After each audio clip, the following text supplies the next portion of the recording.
14 centimetre ব্যাসযুক্ত এটা গোলকৰ আয়তন নিৰ্ণয় কৰা ধৰি লোৱা তোমাক এটা গোলক দিয়া হৈছে আৰু গোলকটোৰ ব্যাস দিয়া হৈছে 14 সেন্টিমিটাৰ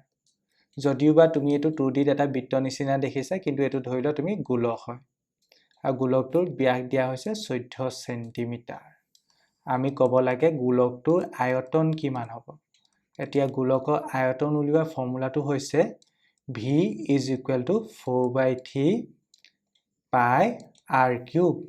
ইয়াত v টোৱে আয়তন বুজাইছে আৰু r টোৱে গোলকটোৰ ব্যাসাৰ্ধ বুজাইছে গোলকটোৰ ব্যাস যদি 14 সেন্টিমিটাৰ হয় তেন্তে গোলকটোৰ ব্যাসাৰ্ধ কিমান হ'ব তাৰ আধা হ'ব তেন্তে আমি ক'ব পাৰো যে গোলকটোৰ ব্যাসাৰ্ধ হ'ব r 7 সেন্টিমিটাৰ তেন্তে আমি এই 7 সেন্টিমিটাৰ যদি এই ভ্যালুটো যদি ফৰ্মুলাটোত বহাই দিও তেন্তে আমি সিম্পলি গোলকটোৰ আয়তন উলিয়াব পাৰিম তেন্তে v = কিমান হ'ব 4/3 pi into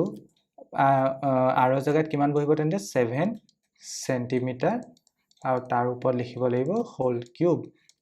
ওকে তেন্তে এটো সিম্পলিফাই কৰিবলৈ চেষ্টা কৰা v = মই তাৰ বাবে ক্যালকুলেটৰটো উলিয়াই লৈছো ওকে ইয়াত তেন্তে মই কিমান ল'ব লাগে পূৰণ কৰিব লাগে 4/3 into pi into 7 to the power 3 যদি হে মই গুটেখিনি পূৰণ কৰি দিও তেন্তে আনসাৰটো পাম 1436.7 তেন্তে মই ইয়াত লিখি দিব পাৰিম